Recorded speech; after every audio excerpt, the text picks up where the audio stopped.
I've not read all of it yet. I did read through a significant amount of it to prepare for this interview, and since protest is in the title, you do talk about Colin Kaepernick quite a bit. I think that's a brilliant marketing strategy, if nothing else. Okay.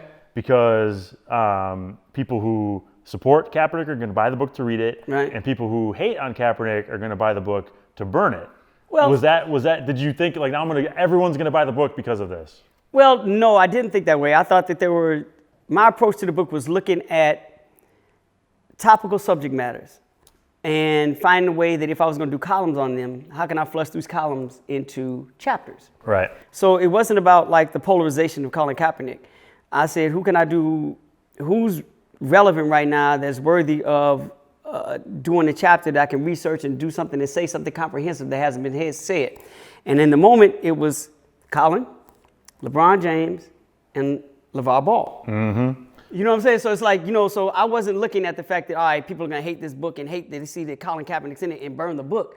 That would be jacked up because the book's not all about him. Now, if you want to rip out that chapter and burn it, cool, I'm good. He's sprinkled throughout, he's sprinkled throughout, but LeBron James is sprinkled throughout. Right, of course.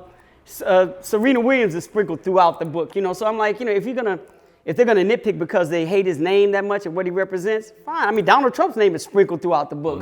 That's true too. So now, if we go on that route, if we're worried about people burning the book because the name's sprinkled out, and it's burning because of Colin Kaepernick, it's gonna get burnt because of Donald Trump at the same time. And that's why they have so many wildfires in Australia right now. So. Because of the book. Because of the book, people are burning bricks these days. Well, if I get the sale first, then good. I don't, So yeah, but you see what I'm saying about like you can rip out the chapters and burn the chapters, and like say, I don't want anyone to burn the book, but I know, but I mean, hey, look. In real honesty, I've had that happen to me. Not books, but magazines. Eminem and Dr. Dre were really pissed about something I wrote in XXL back in the day, and they went on stage and started burning. On stage. On stage, burning. What did you write? Magazine. I don't want to get to that long story. It wasn't anything negative, but it wasn't anything glorifying either. Like Eminem, it was he had just dropped Slim Shady. He had been doing this thing in Detroit, Michigan, and had the underground swell. But Slim Shady came out and MTV picked it up immediately and kind of blew it up. And we asked for Eminem to be in the issue. And he didn't. His people said that he didn't have time to get with us before we went to print. So it's kind of a no comment. Yeah, but no, he was like, we can't get it in this time. So okay, we'll maybe save it for next issue, whatever. But this before the song blew up. The song blew up.